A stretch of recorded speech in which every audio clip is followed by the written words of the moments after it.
For the rest of chapter 12, I'll be drawing diagrams and explaining things to you in real time. I recommend that you also draw and animate as we go along, so it'll help you remember things better. This black line right here I drew is the plasma membrane of a muscle cell. Remember that the plasma membrane has phospholipids, so it has hydrophilic heads and hydrophobic tails, so that means it's selectively permeable. It restricts movements of certain ions and molecules. On this resting membrane, I have channels. The green is sodium and the blue is potassium, and I'll explain more in detail later. Outside the cell, extracellular, we have more sodium ions than potassium ions. Inside the cell, we have more potassium ions than sodium ions. What makes the inside of the cell more negative than the outside is due to the proteins that are negative. So a way that you can remember this, that you have more potassium versus sodium, is to use the tip from the book. Potassium has a resting potential of negative 90 millivolts. Our resting membrane potential of the whole muscle plasma membrane is negative 70 millivolts. Negative 90 is closer to negative 70 compared to the positive 66 resting potential of sodium. So that's why potassium is more permeable to the membrane, and that's why we have more potassium inside. This orange thing is the synaptic terminal. Remember that's at the end of the telodendria, and it houses neurotransmitters or chemicals. In this case, for a muscle contraction at the neuromuscular junction, we have acetylcholine, and I drew that in orange. This is surrounded by synaptic vesicles. Alright, so let's get started with the first step of a muscle contraction. A synapse will travel down the axon. When it reaches the synaptic terminal, calcium channels will open. So I'm going to draw our synapse in yellow. Here's our synapse. It's coming from the brain, central nervous system. Once it reaches here, this calcium channel in black will open, and it's going to let calcium inside.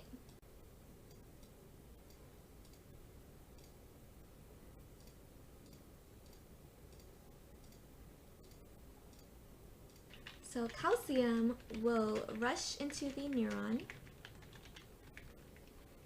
The intracellular concentration of calcium in the presynaptic neuron will increase and cause exocytosis of acetylcholine. So these synaptic vesicles will fuse to the terminal and break down and basically cause acetylcholine to exocytose out of the presynaptic neuron.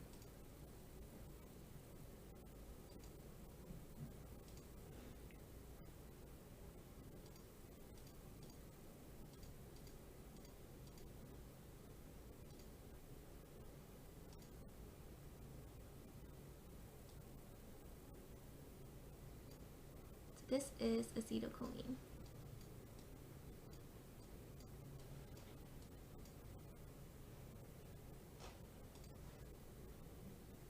Acetylcholine will bind to an acetylcholine receptor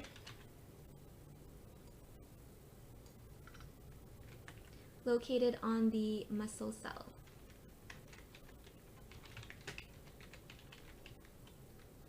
So this acetylcholine receptor is also doubled as a sodium chemical gated channel. I spelled gated wrong, but basically this channel requires a chemical to open. So this acetylcholine diffuses on top of it and it activates this sodium chemical channel. So when it does that,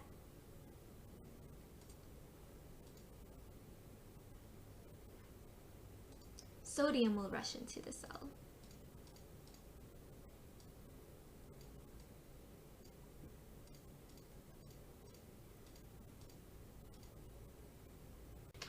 The acetylcholine receptor / sodium chemical gated channel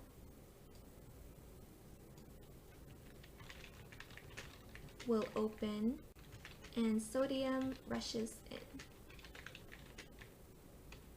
So when this happens, we are right here. At first we were at resting potential. Before the synapse, we're at -70 millivolts. We are polarized. So when you think of polarized, think of pole equals opposite. Polar equals opposite. You know, like the North Pole and the South Pole, they're at opposite ends. So we have negative and positive, opposite. When sodium is rushing in, we're adding more positive ions into the cell, and this will bring our membrane potential closer to 0, so closer to positive, right? So this will make them equal. This is called depolarization because it's no longer being polarized.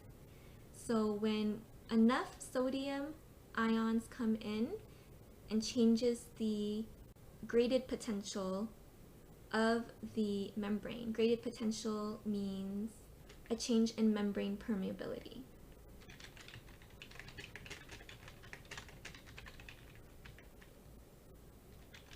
Membrane potential. So there's a change in the charge due to chemicals. So when this happens, this will cause the sodium voltage gated channels to open and sodium rushes in. More sodium rushes in.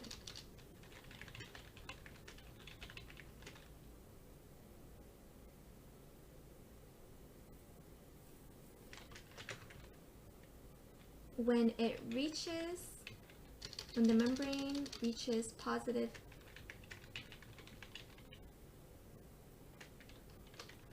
30, this is depolarization. That would be number 2 right here.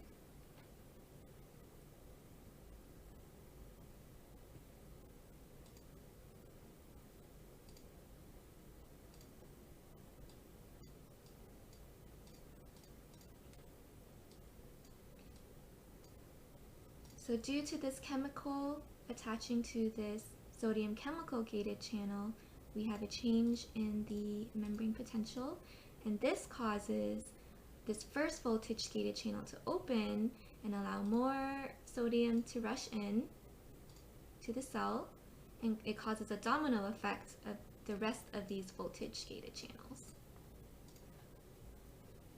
And again, this is depolarization because the inside is becoming more positive and more equal to the outside, so not as polarized.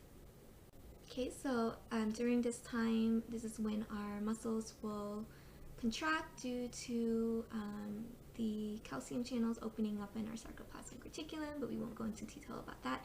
When it's time to relax, we have an enzyme called, try this in pink, acetylcholinesterase. And this will bind to acetylcholine and basically gobble it up. It'll hydrolyze it and it'll destroy this acetylcholine.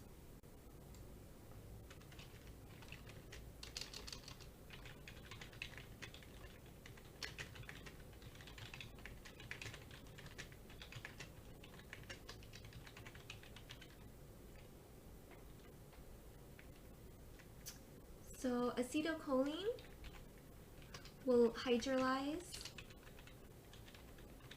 into acetyl, which will be absorbed in the extracellular fluid, and choline, which is reabsorbed by the axon, synaptic terminal. So using coenzyme A, it'll be able to produce more acetylcholine inside the axon. Basically recycles the choline. So by removing the acetylcholine from the receptor, this will inactivate the sodium channel and it'll cause it to close. So all of these will be closed.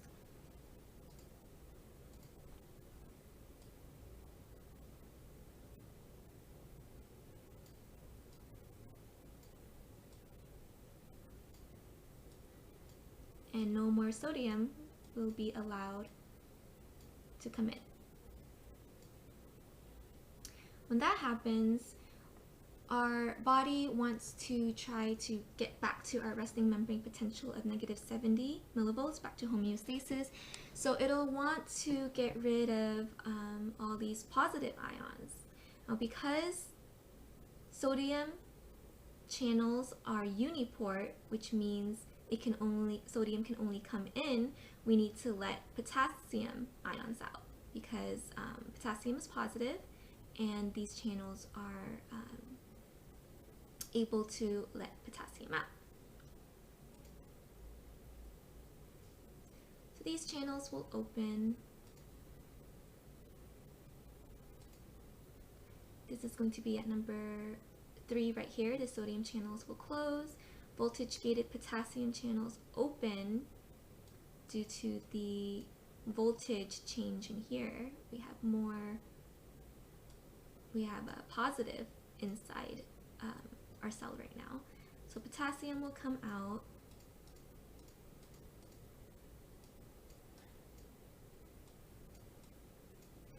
And this is called repolarization because it is making the outside and inside polarized again.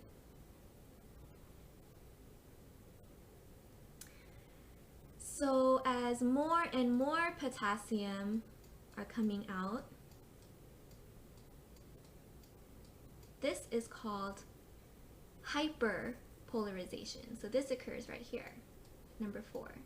This is making the inside of the cell a lot more negative than it used to be. So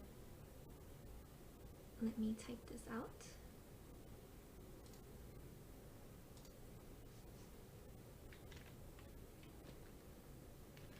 So after acetylcholinesterase attaches to ACH and removes it, the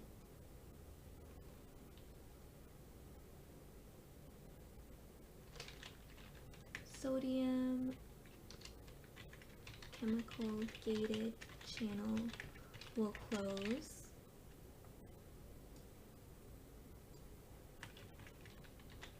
And cause the other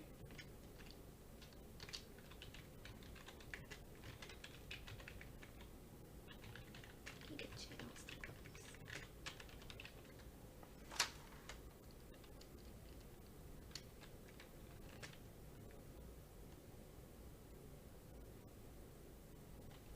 We send out potassium instead of sodium because due to sodium's unidirectional or one-way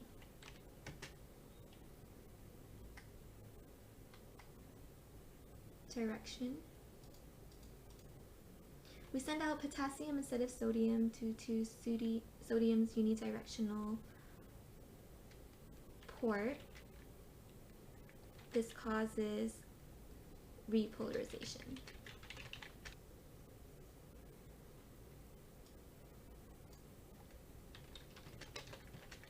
When more and more potassium ions leave the cell. Hyperpolarization occurs. Very negative charge. So that's this dip down here. You can think it has to get worse before it gets better. And then eventually it'll go back to resting potential.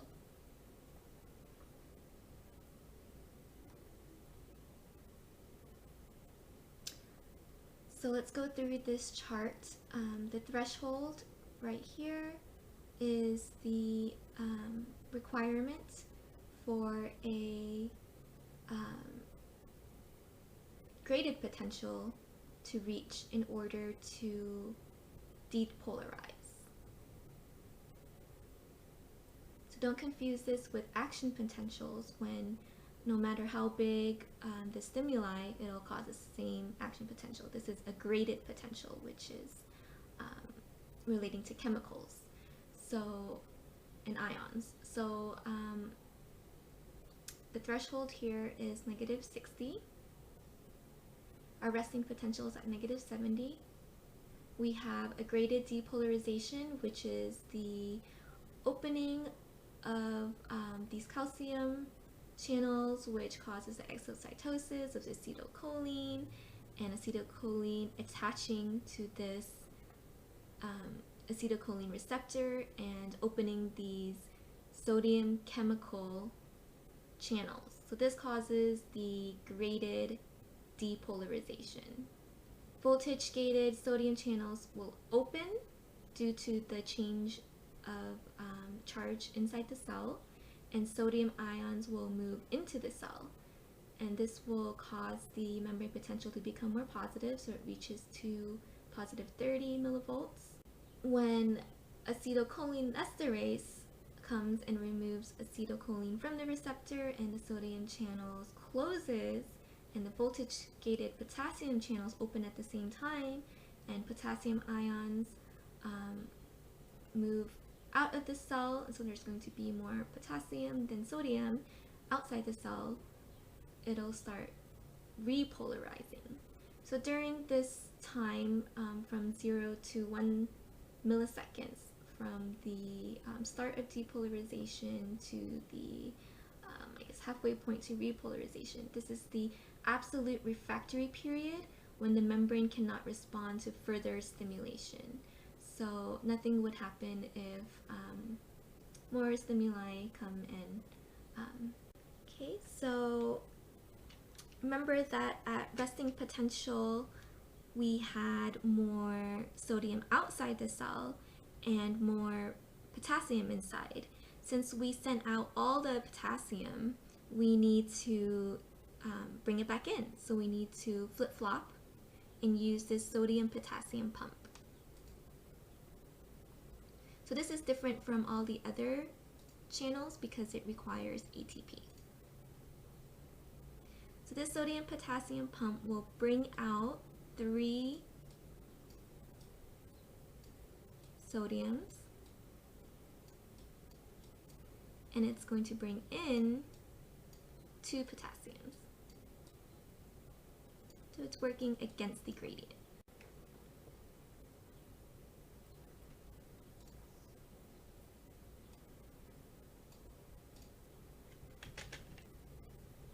Okay, so remember that at resting potential we had more sodium outside the cell and more potassium inside the cell. And since we sent out all of our potassium, we need to use active transport with ATP. We're going to use a sodium-potassium pump to release 3 sodiums out and bring in 2 potassium. So this will bring our membrane potential back to resting at -70 millivolts.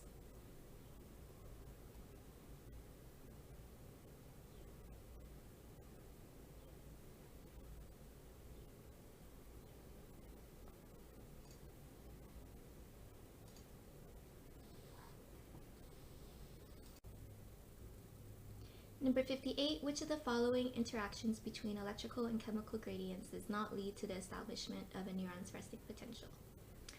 A, chemical and electrical forces both favor sodium ions entering the cell. This is true. There's more sodium outside the cell, so it'll favor sodium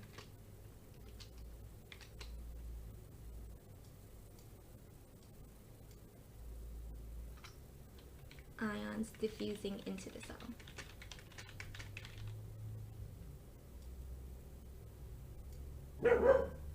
B, electrical forces push sodium ions out of the cell. That is going to be false. That'll be your answer. Let's double check. Chemical forces tend to drive potassium ions out of the cell. That is true.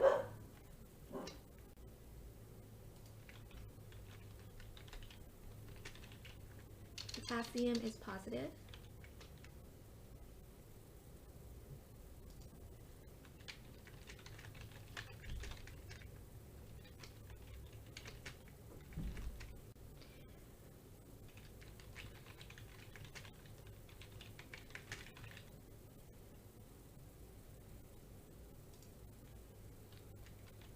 Positive is attracted to negative. Potassium ions are repulsed by positive charges outside the cell. This is true because positive is repulsed to positive. So the answer is B. Number 59, at the normal resting potential of a typical neuron, its sodium-potassium exchange pump transports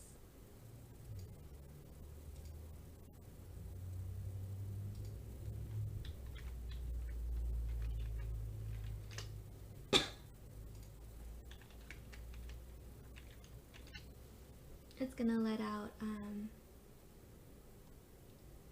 3 intracellular sodium ions, so 3 sodium ions from inside the cell in exchange for 2 extracellular potassium ions. Number 60, ion channels that are always open are called, these are called leak channels. Just think of a leaky faucet. It's going to let these ions out all the time. Opening of sodium channels in the axon membrane causes depolarization. Remember, these voltage-gated sodium channels open and sodium ions move into the cell and raises the membrane potential to threshold. Voltage-gated channels are present at the membrane that covers the axon.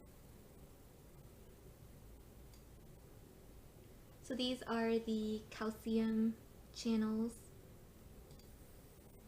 right here. When the synapse reaches the synaptic terminal, it'll cause these voltage-gated calcium channels to open. So just think of synapse as being an electrical activity. It's coming and it's opening these voltage-gated calcium channels to let calcium in, which causes the exocytosis of the neurotransmitter acetylcholine. The sodium-potassium ion exchange pump must reestablish ion concentrations after each action potential. That's false. Transport sodium ions into the cell during depolarization. That's false.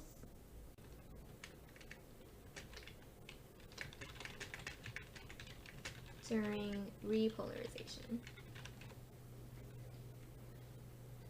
Transport potassium ions out of the cell during repolarization. That's false because it transports sodium out.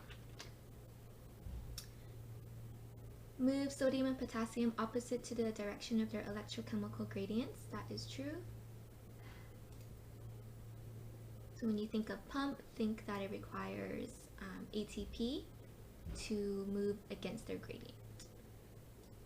Number 64, integral membrane proteins that connect electrical synapses are called connexins.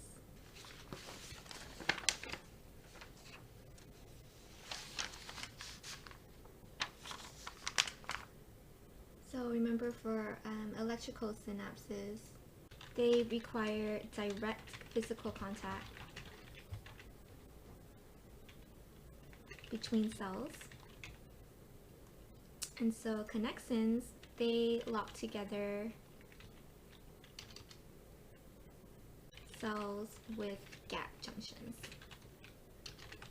This allows for communication between those two cells. And this is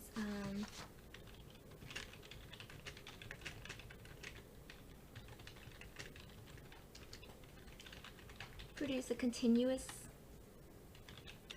local current and action potential propagation.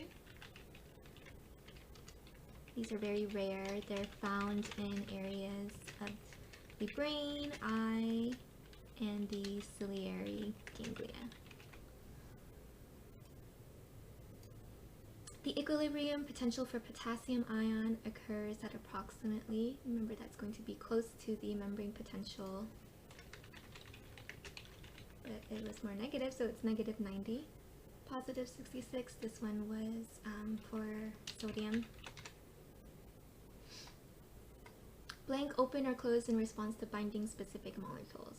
When you think of binding, think of the acetylcholine, which is a neurotransmitter chemical binding to the acetylcholine receptor. The answer is going to be chemically gated channels. Voltage gated channels, this does not open and close in response to binding specific molecules. This only opens in response to a change in the voltage of the membrane. So remember how the inside was becoming more positive compared to the inside, and that's why it opened up those other channels. Blank channels open or close in response to physical distortion of the membrane surface. This is mechanically gated. So mechanical, think of physical touch. Any stimulus that opens blank ion channel will produce a graded potential. So change in membrane potential. A voltage gated ion channel can produce a graded potential, chemically gated, sodium, and mechanically gated. All of these can produce a change in the membrane potential. If the permeability of a resting axon to sodium increases, this means that the membrane is more permeable to sodium. It'll cause sodium to rush into the cell. So when that happens, depolarization occurs. Double check our answers. A, the membrane potential will repolarize. No, this occurs when the sodium channels close and potassium channels open, causing potassium to go out of the cell. The membrane potential will hyperpolarize. No, this occurs when potassium is released more and more. It occurs right here at number 4. C, inward movement of sodium ion will increase. This is true. Sodium will rush in. Outward movement of sodium ion will decrease. This is false. Number 70, which of the following is not involved in creating the resting potential of a neuron? Diffusion of potassium ions out of the cell. Let's think, usually inside the cell there's more potassium inside, so diffusing out is true. Diffusion of sodium ions into the cell, that's true because there's usually more sodium ions out of the cell. Membrane permeability for sodium ions is greater than potassium ions. This is false. If the membrane permeability for sodium ions is greater than potassium ions, then this will cause sodium ions to rush into the cell and cause depolarization. So it won't create the resting potential. D, membrane permeability for potassium ions is greater than sodium ions. This is true because at rest there are more sodium ions inside, more potassium ions inside the cell.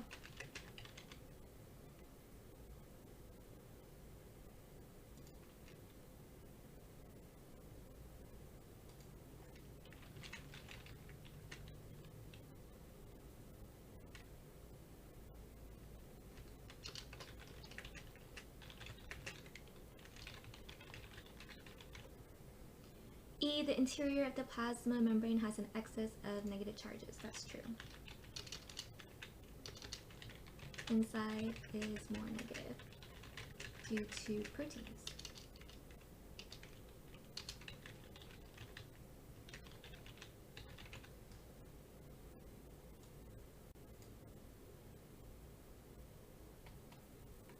If the sodium-potassium pumps in the plasma membrane fail to function, all the following will occur except A, the intracellular concentration of potassium ions will increase. That is false.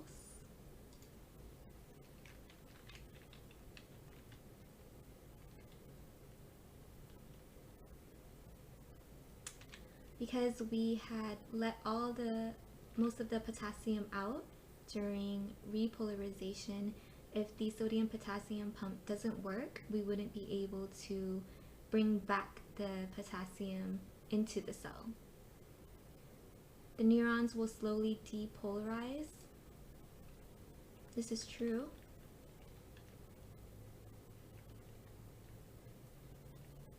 Because we have an excess of sodium ions inside the cell. The membrane will slowly lose its capacity to generate action potentials. This is true. Action potentials need depolarization and a difference in electrochemical gradient in order to generate action potential. So if the sodium-potassium pump doesn't work, it wouldn't be able to bring it back to the resting potential.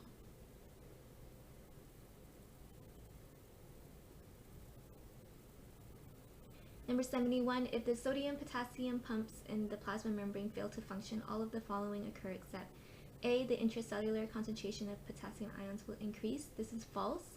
Remember that during number 3, right here at the start of repolarization, the sodium channels close and the potassium channels open, and so we're letting out most of our potassium channels. If the pump doesn't work, the potassium would be stuck outside the cell.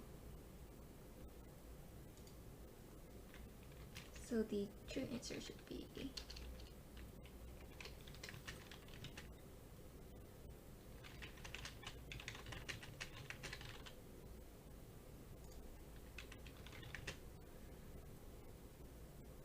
B, the neuron will slowly depolarize. This is true.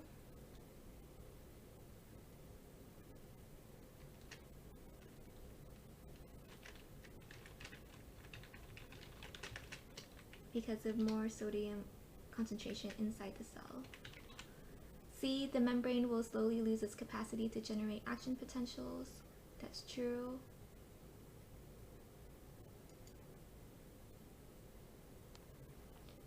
D, the inside of the membrane will have a resting potential that is more positive than normal. That's true.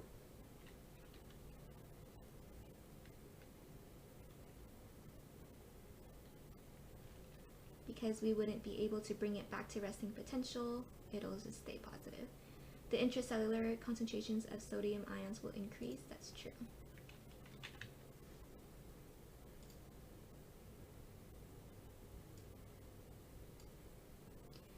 Graded potentials, A, produce an effect that increases with distance from the point of stimulation.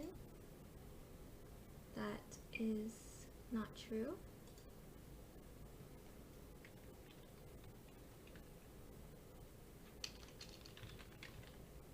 They produce a local effect, not at a distance. B, produce an effect that spreads actively across the membrane. That is true.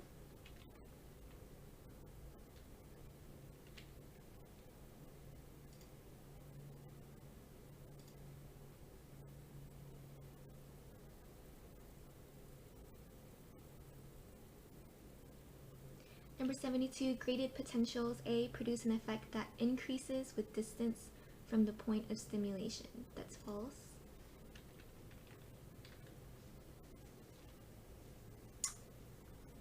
Remember that there's a local effect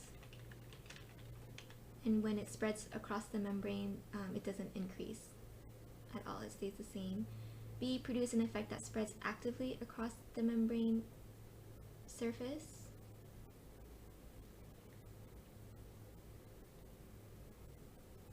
That's false.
Number 72, graded potentials. A, produce an effect that increases with distance from the point of stimulation. That's false. Remember, graded potentials, they only produce a local effect.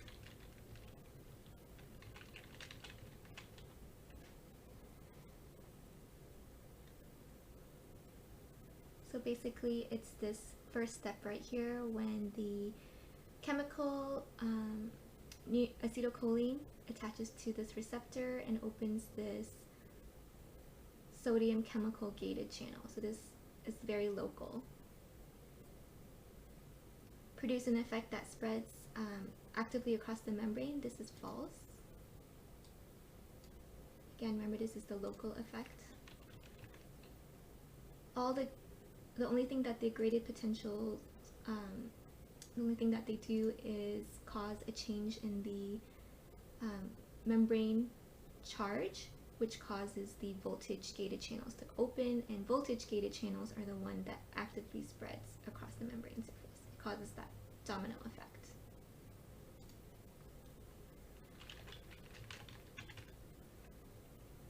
Maybe either a depolarization or a hyperpolarization. This is true.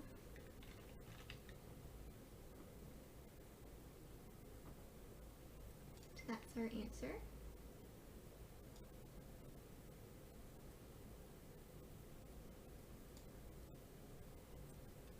Just remember, graded potentials is the same thing as change in membrane potential.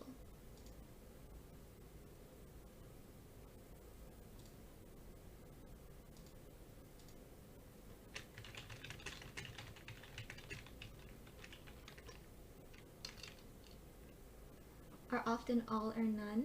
This is false. Depends on the severity of the stimuli.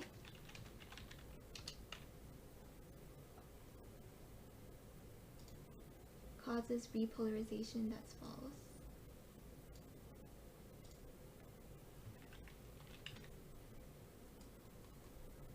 So if you look back at this membrane potential graph,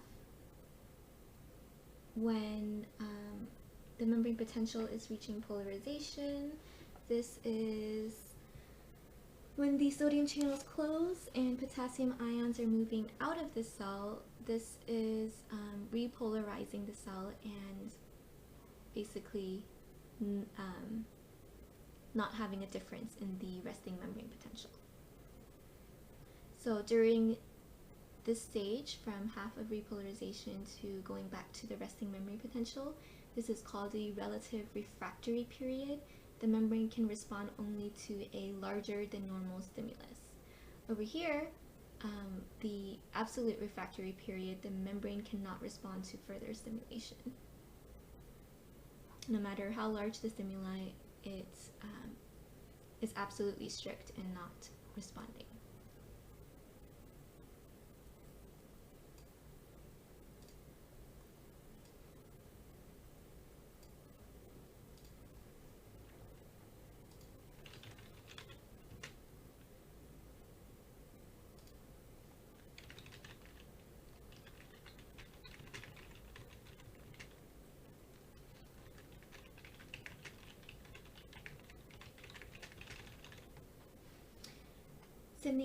If the potassium permeability of a resting neuron increases above the resting permeability, what effect does this have on the transmembrane potential? Number 73, if the potassium permeability of a resting neuron increases above the resting permeability, what effect will this have on the transmembrane potential? Okay, so normally it's at -70.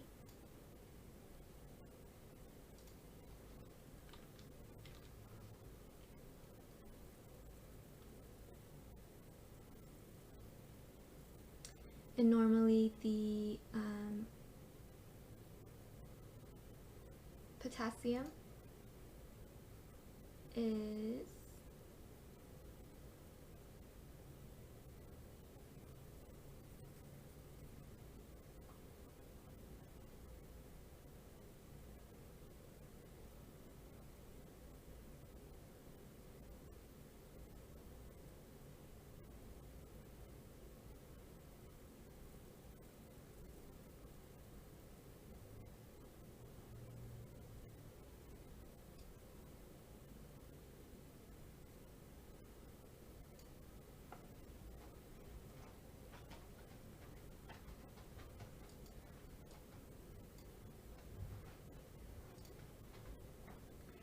Number 73, if the potassium permeability of a resting neuron increases above the resting permeability, what effect will this have on the transmembrane potential?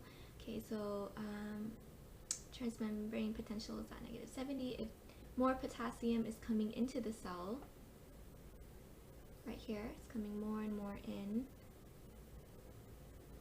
the membrane will become more negative. So this will happen during hyperpolarization.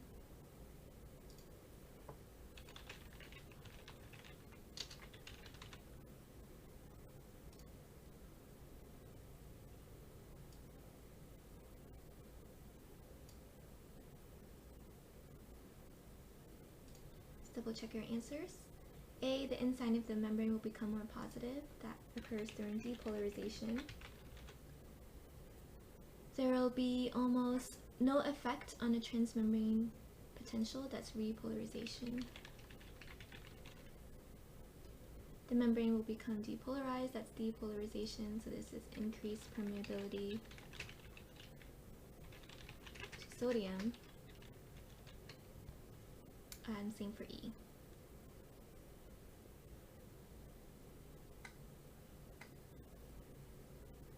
'74 ions can move across the plasma membrane in which of the following ways?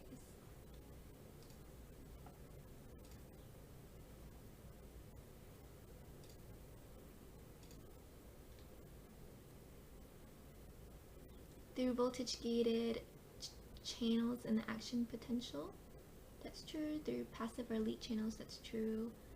By ATP-dependent ion pumps, that's true. Through chemically gated channels as the neuromuscular transmission. All of these are correct.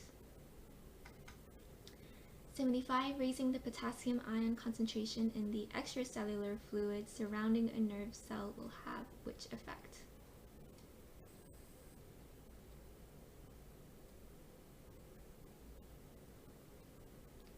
So if we are letting out a bunch of potassium, this will hyperpolarize it, and it will also decrease the magnitude of the potassium equilibrium potential. So that means is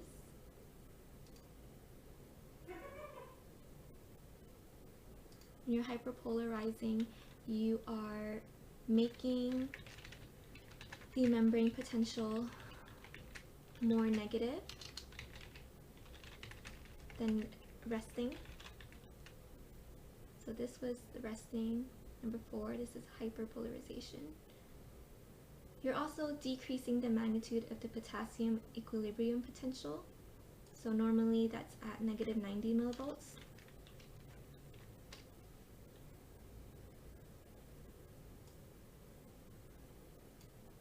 If you are letting a lot of potassium out, you are decreasing the magnitude by making the equilibrium potential more positive.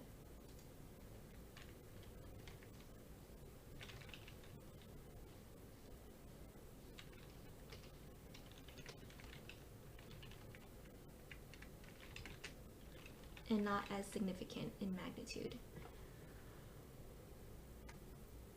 Voltage-gated sodium channels have both an activation and a inactivation gate. So just think to activate something, it can also be inactivate.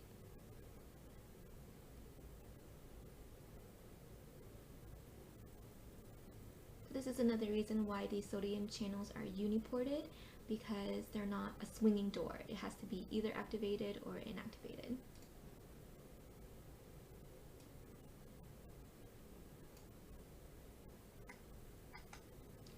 If acetylcholine causes inhibition of a postsynaptic neuron, to what type of membrane channel did the acetylcholine bind? So our key word here is inhibition.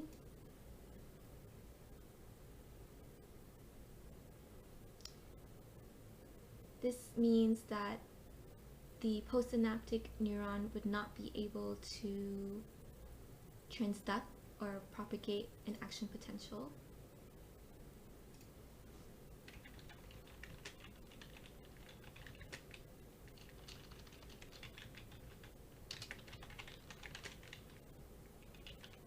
We know that in order for an action potential to occur, it needs to bind to a sodium chemical gated channel. So we'll cross that out because this is inhibition, not propagation.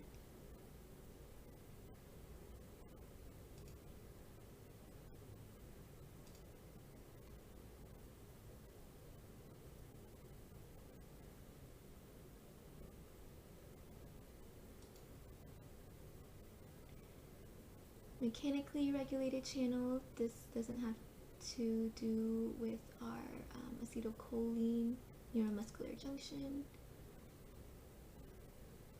We can cross out the voltage gated because only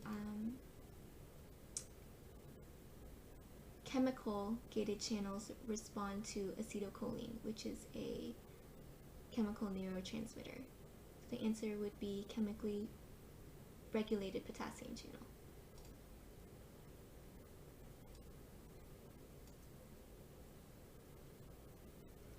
So basically this is saying if acetylcholine binded to potassium gated channel right here, this will cause inhibition of the postsynaptic neuron. However, if it binded to the sodium chemical gated channel, this will cause depolarization and cause the propagation of the action potential.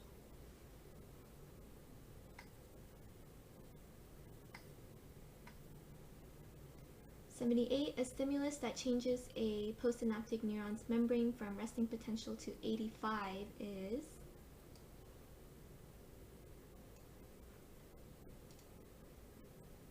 so normally our resting potential is negative 70.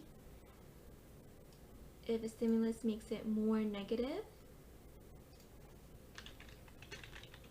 that's going to be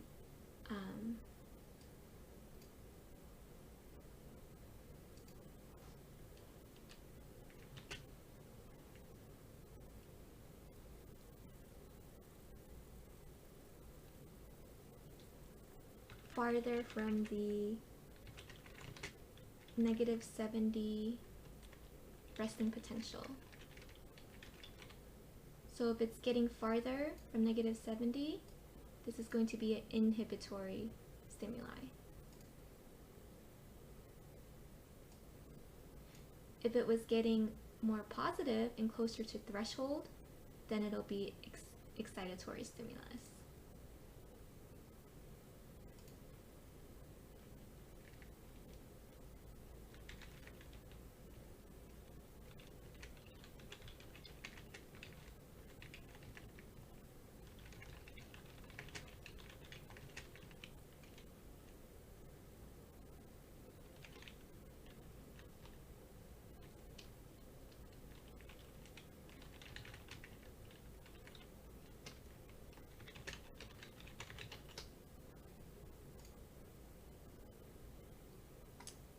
#79, if the axolemma becomes more permeable to the potassium ion,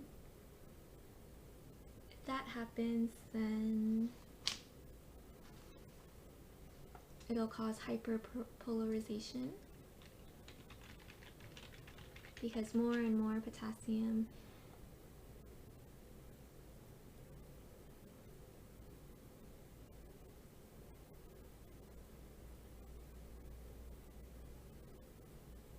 is being let out.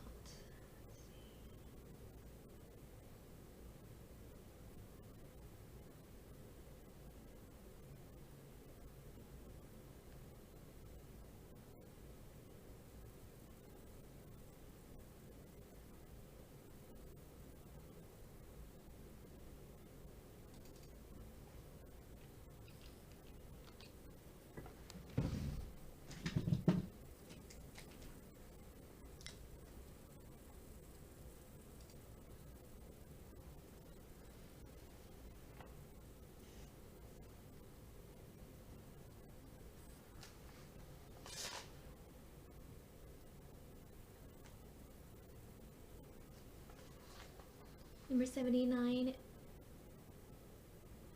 if the axolemma becomes more permeable to potassium ion,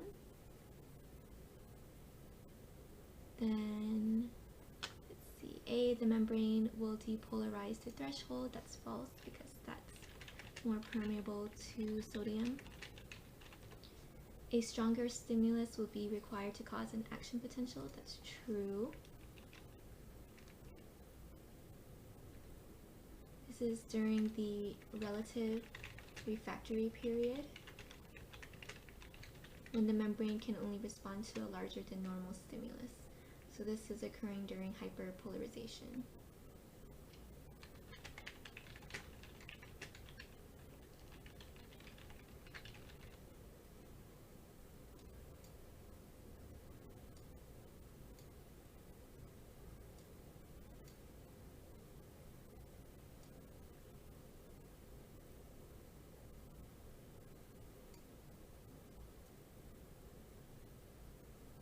The membrane will depolarize to 30. Nope, this deals with sodium ions.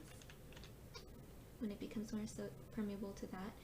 Sodium ions will enter the cell to replace the lost potassium ions. That's false.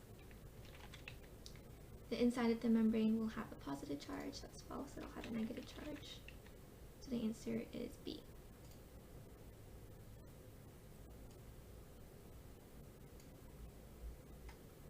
Okay, section 12.5. The following are the main steps in the generation of an action potential.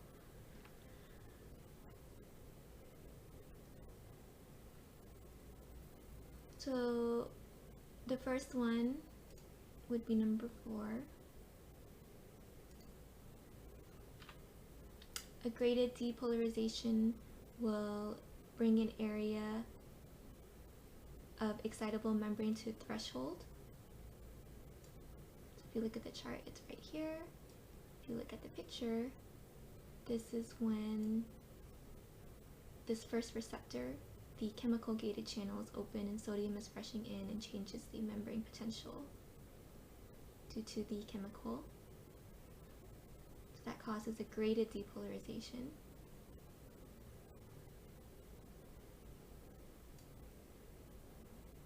And when that happens,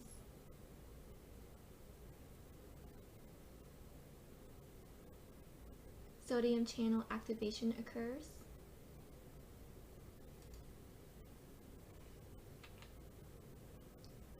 So sodium channels open and sodium ions will enter the cell and cause voltage depolarization.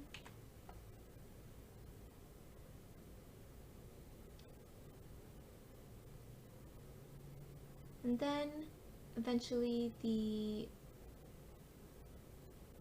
sodium channels are inactivated due to the removal of the chemical from that receptor.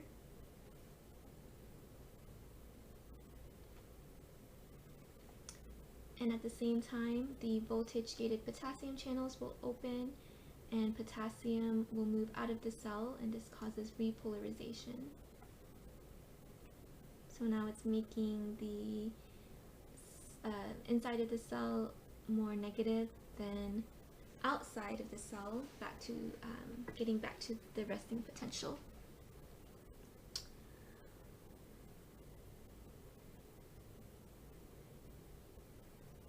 The sodium channels will then regain their normal properties.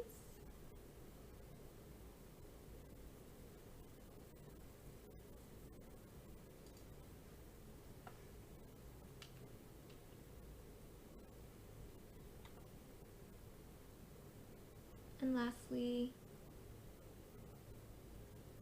a temporary hyperpolarization occurs.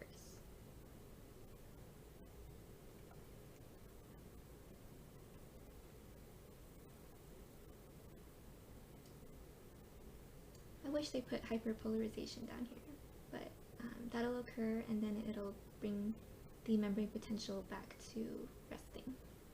So the answer would be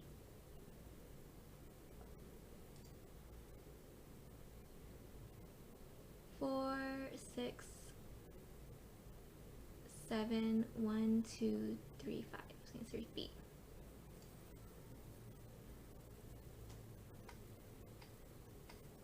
#81. The all or none principle states that, so this, when you see all or none, think of action potentials. They both start with A.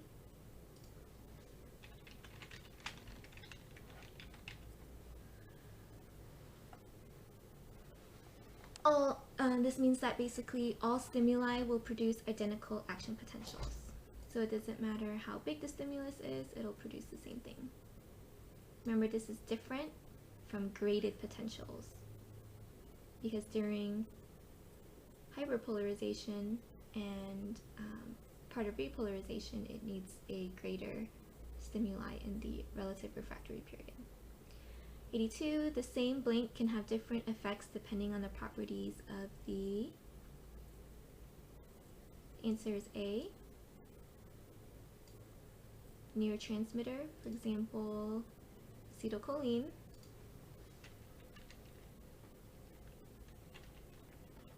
Promotes action potentials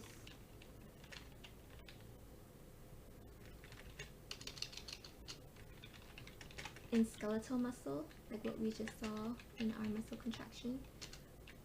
However, it inhibits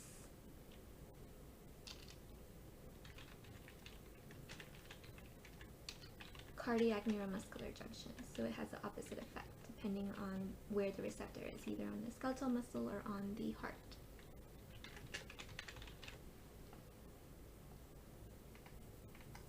#83, which of the following statements about the action potential is false? A, the rapid depolarization phase is caused by the entry of potassium ions. That one's false because it involves entry of sodium ions. Right here. #84, how would the absolute refractory period be affected if voltage-regulated sodium channels fail to inactivate? So if they fail to inactivate, and this acetylcholine is still stuck on here and there's no acetylcholinesterase, then these channels will still be open and they would last indefinitely.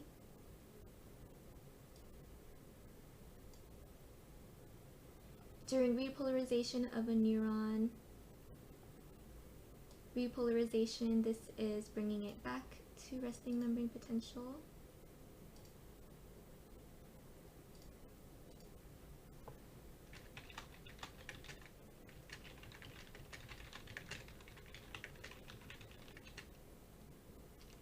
So more negative inside and more positive outside. What is occurring? The sodium channels close and the voltage gated potassium channels open. So the answer is B.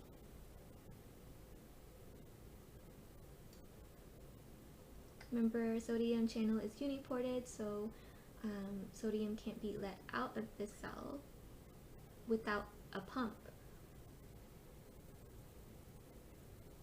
So instead, potassium is moving out of the cell.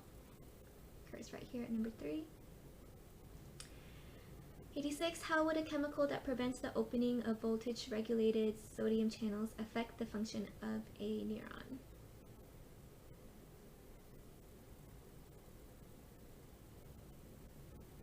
A. Neurons will only be able to hyperpolarize. No, this deals with voltage-gated channels, not chemical, like the question asks. Neurons will depolarize more rapidly. No, because the chemical prevents the opening of it. This will have a closed channel and not allow sodium out to cause depolarization. C. Action potentials will lack a repolarization phase. This is false because this has to deal with potassium channels. Neuron will automatically and repeatedly produce graded potentials. That's false. It wouldn't be able to automatically and repeat the graded potentials without voltage regulated channels. E. Neurons will only be capable of producing graded potentials. This is true.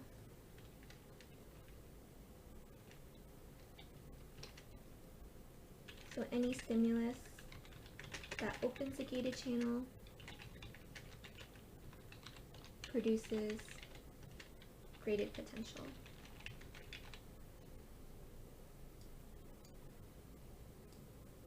So it wouldn't have any problem producing graded potentials. It can't, however, produce them repeatedly and automatically. 87. A threshold stimulus, this dotted line right here, is it's going to be A, depolarization necessary to cause an action potential.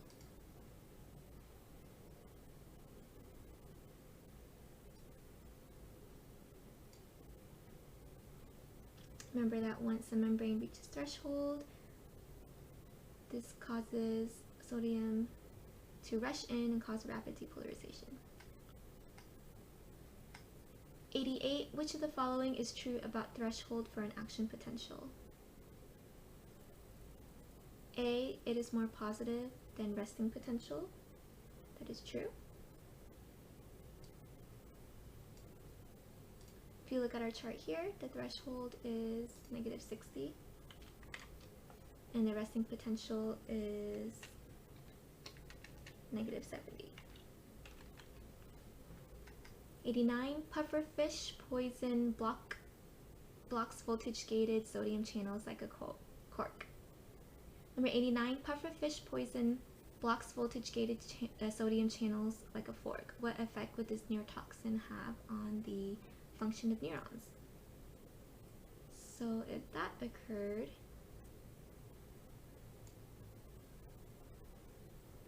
it'll block all these voltage-gated channels. A. Neurons would depolarize more rapidly. That's false.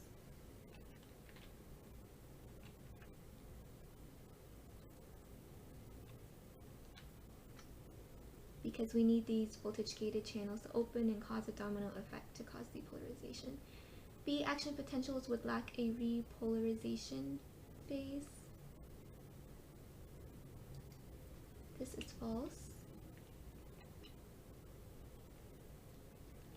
repolarization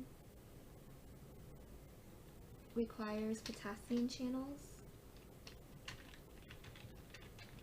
and sodium voltage channels are already closed, so there wouldn't really be an effect on that. C, the absolute refractory period would be shorter than normal. That is false.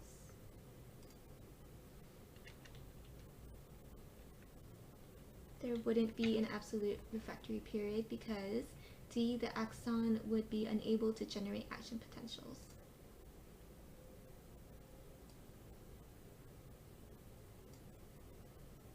Without this voltage gated channel, we wouldn't be able to have depolarization, which is required for basically all of this: repolarization, absolute refractory, and depolarization.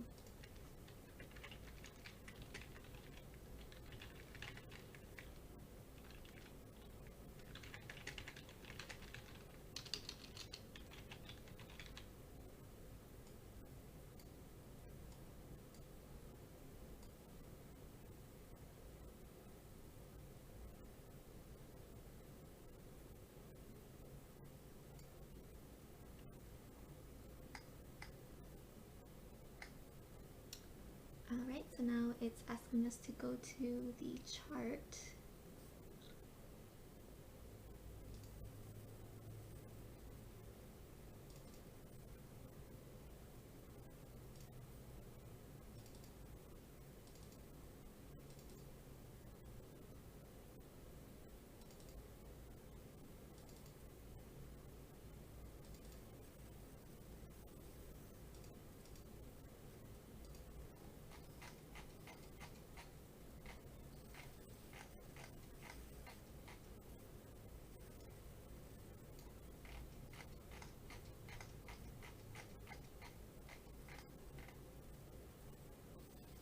What is occurring at the area labeled number 4?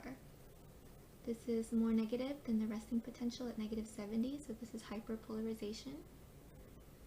And this is when more and more potassium, excessive potassium, has diffused out, causing hyperpolarization. 91, what is occurring in the area between number 2 and 3?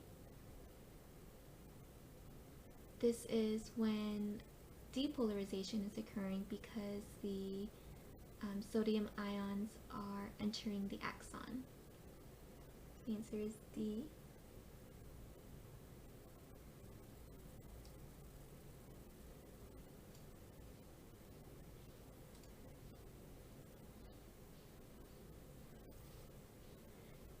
C, chemically gated sodium channels are open and sodium is diffusing into the axon. This would actually be number 1 on the graph, because that's when the acetylcholine neurotransmitter has attached to the acetylcholine receptor, and it's opening those chemically gated sodium channels. So it's just diffusing in, but not enough sodium has come in to cause depolarization yet. When there's a change in the membrane potential and voltage gated sodium channels are open, this is what causes the depolarization.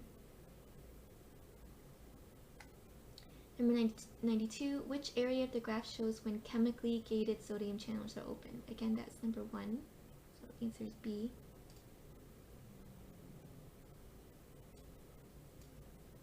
Your keyword to look for is chemically gated, so that's at the very beginning. 93, which area of the graph shows when voltage gated sodium channels are open? That's going to be number 2. That's causing the depolarization. When it reaches number 3, this is when the sodium channels close and the potassium ones open. Which area of the graph shows when passive depolarization is occurring?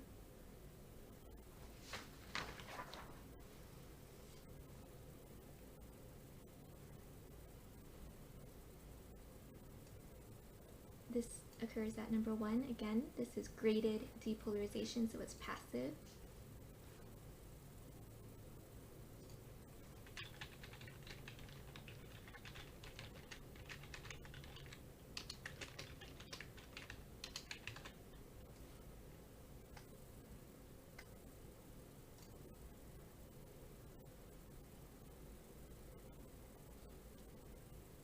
And just think of that as opposite as rapid depolarization, when there's like a steep curve right here, steep line. 95. Which area of the graph occurs when there is a sudden rush of sodium ions into the neuron? Again, that's the steep curve, that's number 2.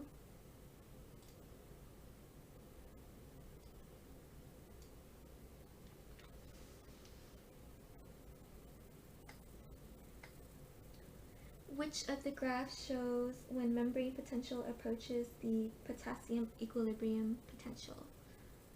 So remember, we know that as negative 90 millivolts. So that's going to be number 4.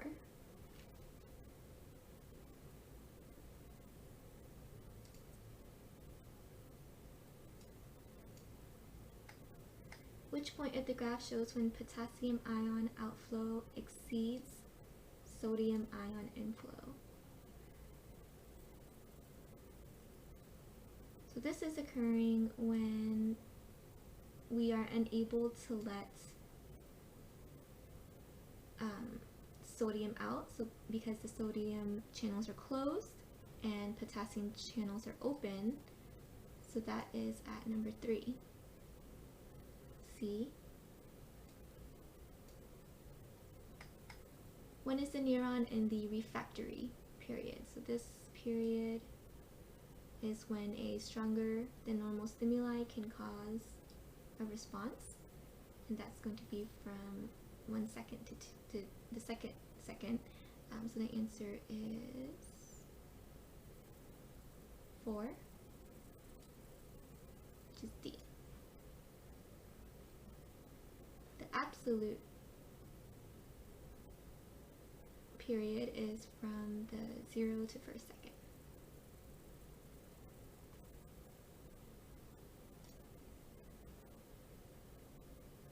We have the absolute refractory period and the relative refractory period. So absolute occurs in numbers 2 and 3 of the graph. Refractory occurs with just number 4. Section 12.6. Which of the following does not influence the time necessary for a nerve impulse to be transmitted? So, length of the axon,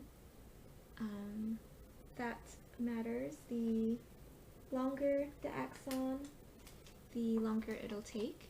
Presence or absence of a myelin sheath, that's true. If there is myelin, then the nerve impulse will occur quicker. Diameter of the axon, that's true.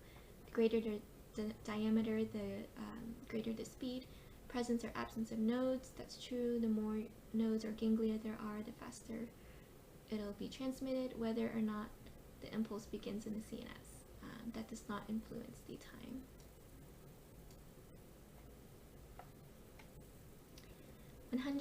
Which of the following types of nerve fiber possesses the fastest speed of impulse propagation? So this is going to be the nerve fiber with the biggest diameter.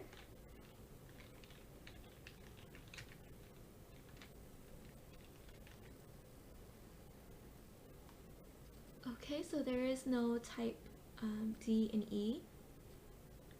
Type A is the largest diameter, and it has a speed of 140 milliseconds. Type B, it has a medium diameter, and type C has the smallest diameter and is also the slowest. So the answer is A. Type blank fibers have the largest diameter axons. That's A. So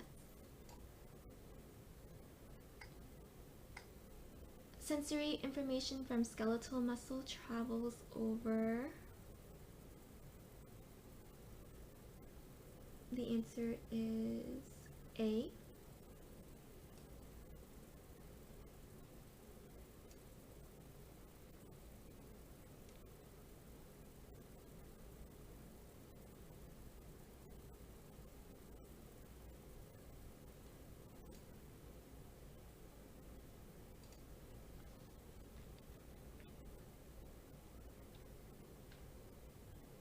They carry rapid information to and from the CNS, and they deal with motor impulses, skeletal contractions. In which of the following would the rate of impulse conduction be the greatest? So this was kind of a trick question. You have to make sure you look at the unit it's using, which is nanometers. So this would be 10 to the negative 9th power meters, if we converted that to meters. This would be 20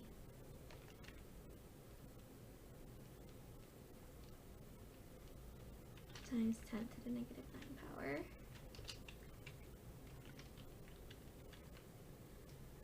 So we need to look at the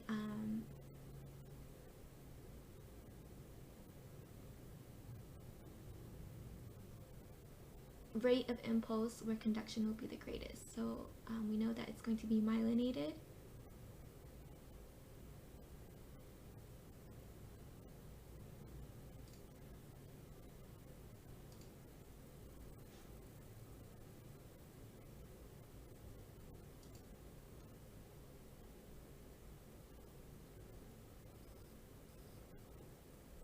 Number 103, in which of the following would the rate of impulse conduction be the greatest? Okay, so let's go through all of these. A myelinated fiber of 10, that seems about right so far, because if we compare it to a myelinated fiber of 1, 10 has a greater diameter. A non-myelinated fiber of 20, this would be the least. A myelinated fiber of 1, that would be the second greatest. But the larger diameter will beat the smaller diameter one. A non-myelinated fiber of 10, so this would be the second least. The same in all because of the all or none principle. No, this has to do with the propagation of an action potential, not the rate of impulse.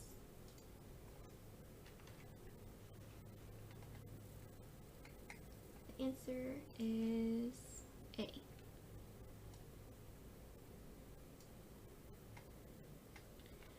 One of 4, rapid impulse conduction from node to node is called saltatory propagation.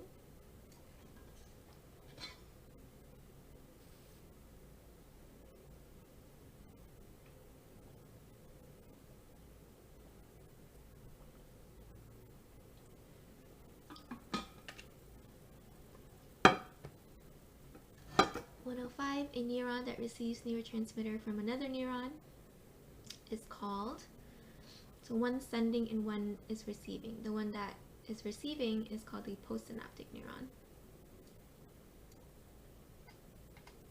Which type of synapse is most common in the nervous system? So these will be the chemical ones. Remember, electrical only occurs in the brain, the eyes, and the ganglia.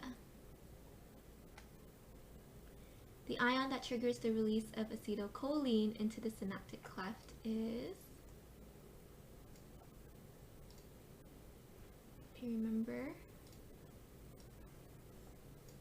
it's going to be calcium. Cholinergic synapses release the neurotransmitter. This one's easy. It was named after acetylcholine.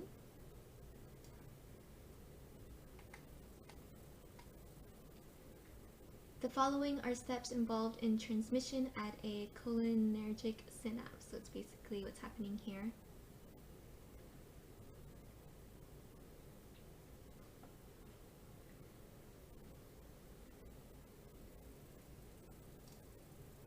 First, an action potential depolarizes the synaptic terminal at the presynaptic membrane. So that's the thing that's happening in yellow.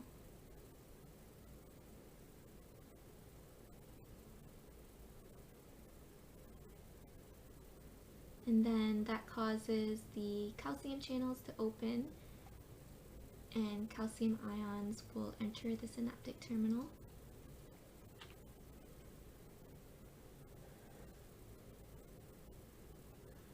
That causes acetylcholine to be released from the storage vesicles by exocytosis.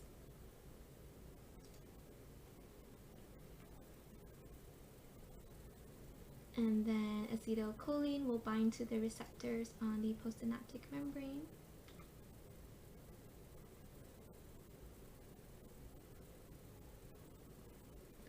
And once that happens, the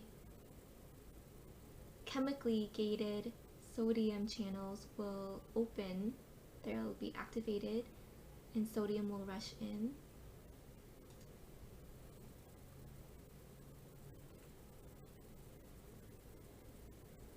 Then calcium ions are removed from the cytoplasm of the synaptic terminal.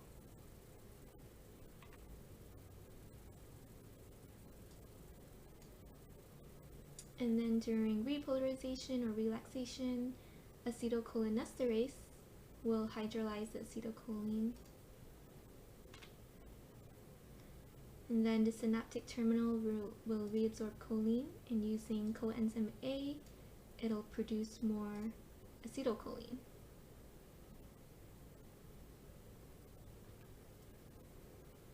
And it'll reabsorb acetyl, the extracellular fluid will reabsorb acetyl. So the correct sequence would be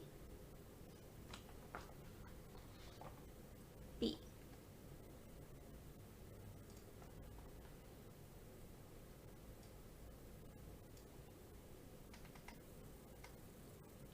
If the chemically gated sodium channels in the postsynaptic membrane were completely blocked, so let's say this first channel where the acetylcholine is attached to is blocked, what would happen?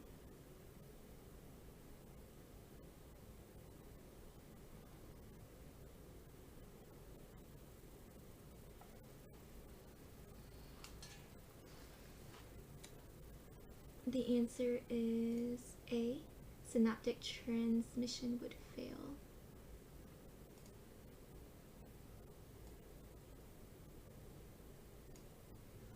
So B, release of the neurotransmitter would stop. No, that wouldn't stop it. The neurotransmitter acetylcholine will still diffuse out. Smaller action potentials would result. No action potentials would occur at all because these are closed. The presynaptic membrane would be unable to reach threshold.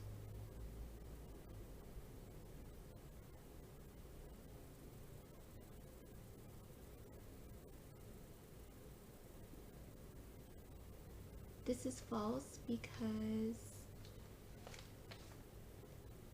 it would still be able to reach that graded potential.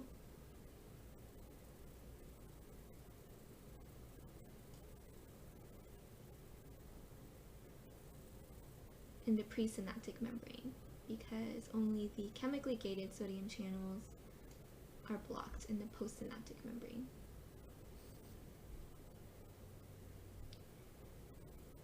E, the presynaptic neuron would release a different neurotransmitter. No, that would be false. The effect that a neurotransmitter has on the postsynaptic membrane depends on the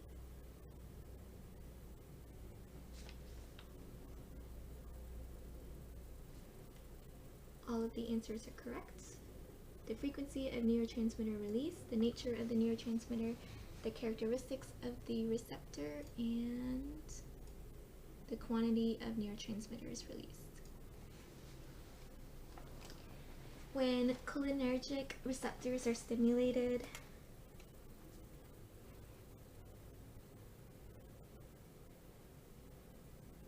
This will cause sodium to rush into the cell,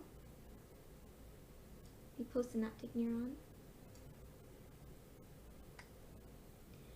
If the axon terminal of a motor neuron suddenly becomes permeable to calcium ion, then this will cause acetylcholine to be released and the motor end plate will be depolarized. So just like this drawing right here. Each of the following is an example of a neuroeffector junction, except the junction between a neuron and a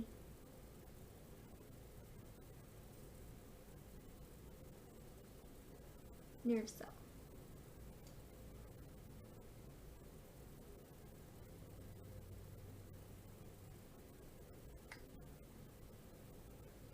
Remember, effector does what the nerves tell them to do, what the CNS tells the peripheral receptors to do. And these are located on our organs and our glands. What triggers the release of acetylcholine from a synaptic terminal? That is going to be it's going to be E, diffusion of calcium ions into the synaptic terminal. That occurs when the synapse reaches the terminal and causes these calcium channels to open.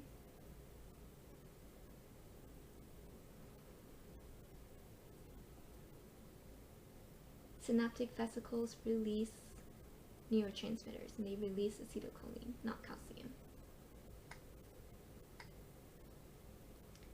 Adrenic synapses release the neurotransmitter. Answer is norepinephrine. Norepinephrine is also known as noradrenaline. So this is excitatory response. It has a depolarizing effect on the postsynaptic membrane.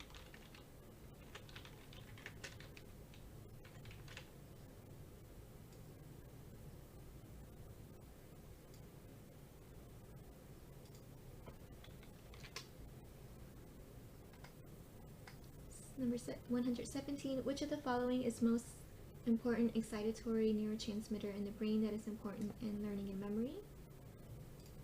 It's glutamate. Which of the following is not a possible drug effect on a synaptic function?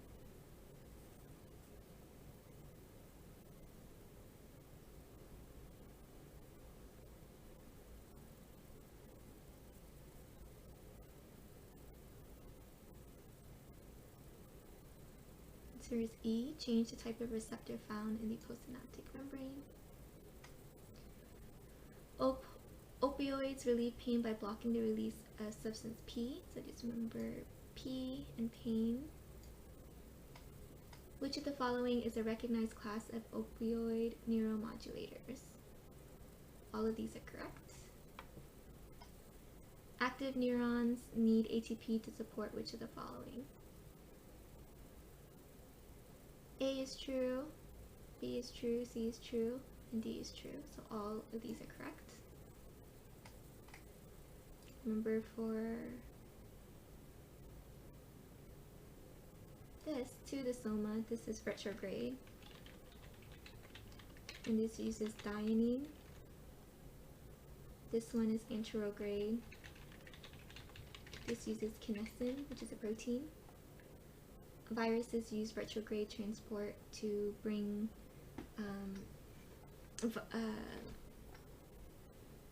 bacteria and pathogens to our nerve cell bodies. After the enzyme acetylcholinesterase acts, the synaptic terminal will reabsorb the choline.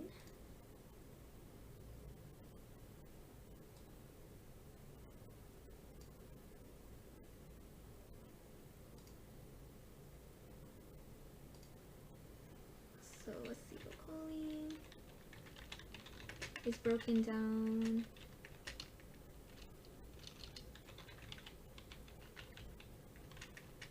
to acetate and choline.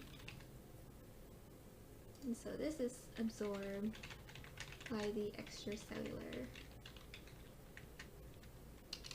fluid of the postsynaptic membrane, not the presynaptic neuron.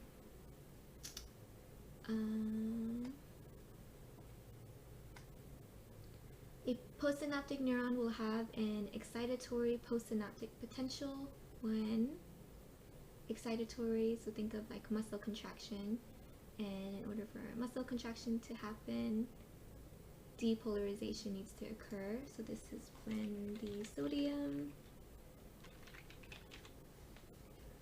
channels that are chemically regulated are open and sodium is diffusing into the cell, which causes the voltage-gated sodium channels to open and have that domino effect.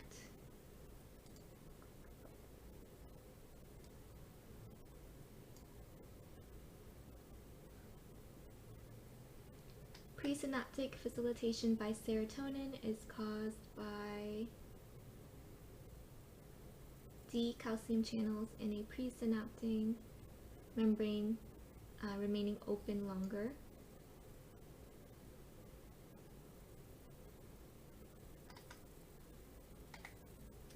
The site in the neuron where EPSP and IPSP are integrated is the axon hillock.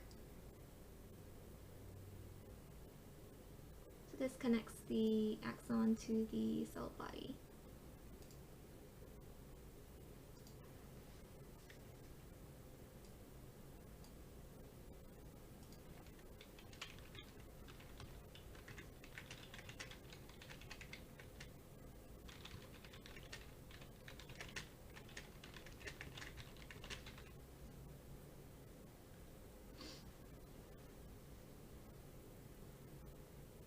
EPSPs occur when series D extra sodium ions enter a cell.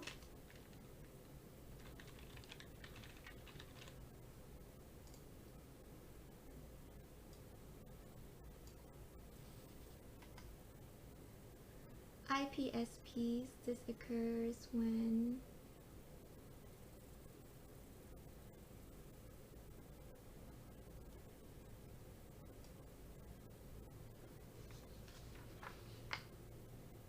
there are local hyperpolarizations. It's basically the opposite of depolarization. You're hyperpolarizing it.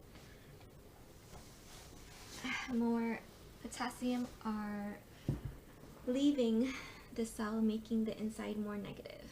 So it's going to be inhibiting the postsynaptic potentials. When a second EPSP arrives at a single synapse before the effects of the first have disappeared, what occurs?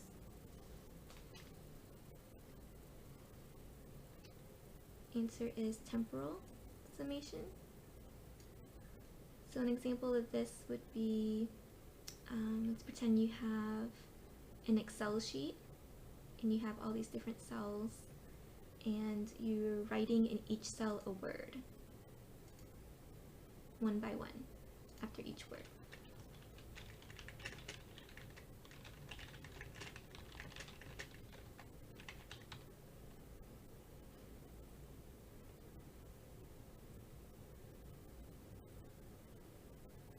Summation that results from the cumulative effect of multiple synapses at multiple places on a neuron is designated. This is called spatial summation.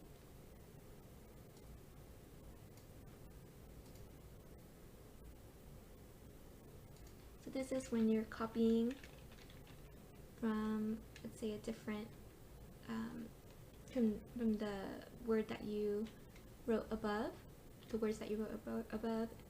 This is summation that results from the cumulative effect of multiple synapses at multiple places on a neuron is designated as spatial summation.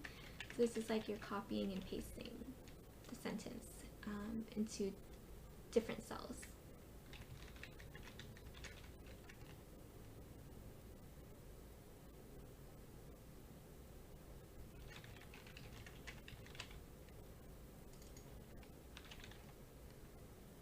And it occurs basically at the same time, but at multiple places.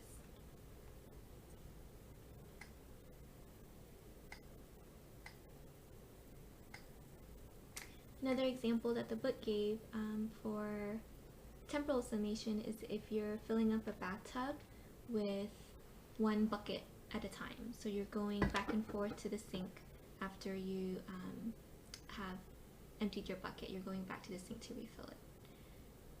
For spatial summation, they're giving the example of you inviting 50 friends over with 50 buckets, and everyone fills it up at the same time and then dumps it in the bathtub at the same time at different locations in the bathtub. Okay, so short answer questions. The nervous tissue outside of the central nervous system compose, this makes up the peripheral nervous system. Peripheral means around. It's around the brain and the spinal cord. The blank division of the peripheral nervous system brings sensory information to the central nervous system. So this is afferent. Remember, afferent and efferent sound the same.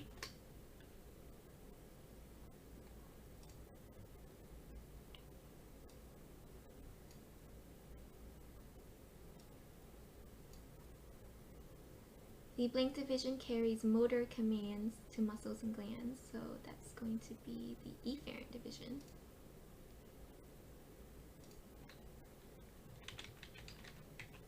The blank nervous system provides involuntary regulation of smooth muscle, cardiac muscle, and glandular activity.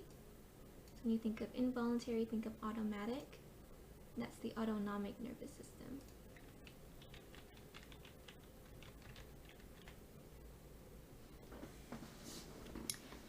Blank monitor the position of skeletal muscle and joints. These are our proprioceptors. Blank carries sensory information to the CNS. These are our afferent neurons. Blank carry motor information to peripheral effectors. These are efferent neurons. Blank are nerves that connect to the spinal cord, spinal nerves. And cranial nerves are nerves that connect to the brain. What provides information about the external environment? Those are exteroreceptors. What monitors the digestive, respiratory, cardiovascular, urinary, all the internal systems? So those are interoreceptors. The plasma membrane of an axon is called the axolemma. It's like how the muscle cell is called the sarcolemma. The basic functional unit of the nervous system is the nerve, the neuron. The basic functional unit of the nervous system are cells called neurons. Most neurons lack centrioles, and so they're blocked from undergoing cell division. Products from the soma of a neuron are transported to the synaptic terminals by, so they're going from the cell body to the synaptic terminals that are going forward, that's anterograde.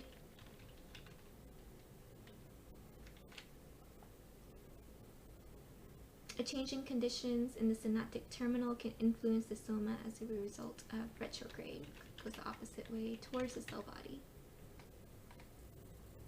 Neuron cell bodies in the PNS are clustered together in masses called, remember the guy who created the stain, missile bodies? The tiny gaps between adjacent Schwann cells are called, remember Schwann cells myelinate the axons, and the gaps are called nodes of Ranvier. Regions of the CNS with an abundance of myelinated axons constitute the white matter. Unmyelinated axons make the gray matter.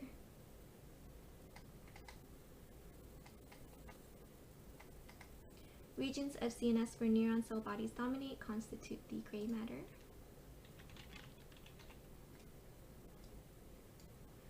A movement in response to a potential difference is called a current.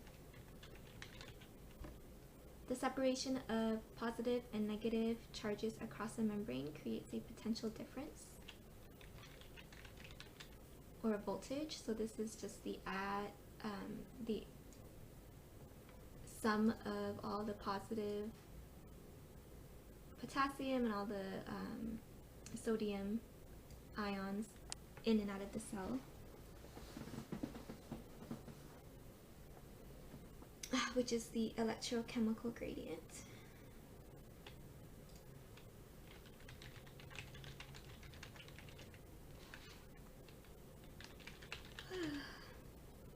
A shift of the resting membrane potential towards zero, this is called depolarization because it's making it less polarized to each other, less positive and less negative. It's making the inside more positive, so it's closer to the positive from the outside.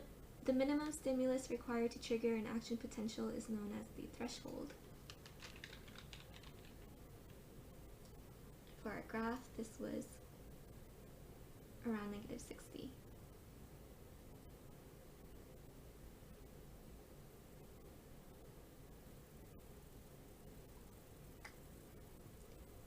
The Blank principle states that the size and speed of the action potential are independent of the all or none. What principle states that the size and speed of the action potential are independent of the stimulus strength? That's the all or none principle. The period during which an excitable membrane cannot respond to further stimulation is the absolute refractory period.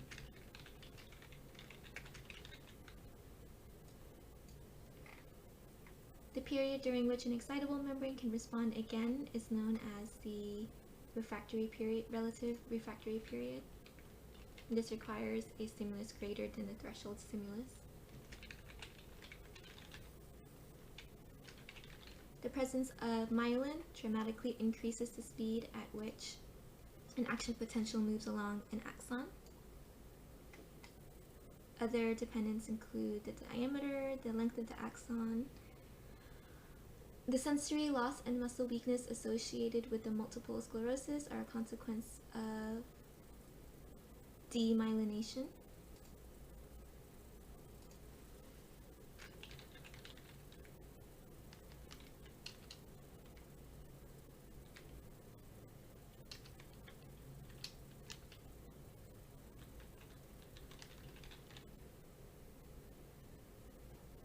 At a chemical synapse, a neurotransmitter, which is a chemical, is released to stimulate the postsynaptic membranes, which is think of acetylcholine. In an electrical synapse, current flows directly between the cells with gap junctions. Compounds that alter the rate of neurotransmitters released by the presynaptic neuron or change the postsynaptic cell response to neurotransmitters are called neuromodulators.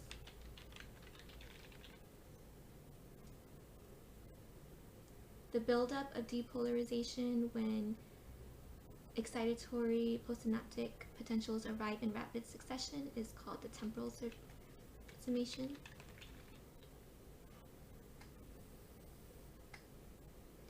The buildup of depolarization when EAP SPs arrive at several places in a neuron is called spatial. So you think of several places, think of spaces for spatial.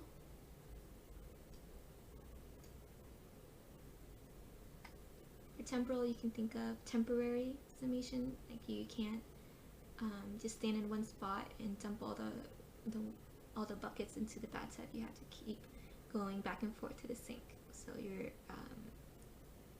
location is temporary.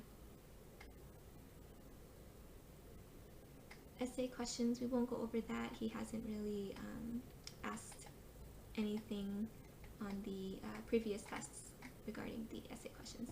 So that concludes the chapter 12 review. I might not have time to do the others. I'll see what y'all's feedback is for this review. If it really helped you, then I'll probably make one for chapter 13. So just let me know, and good luck studying. I hope you guys do well on Monday.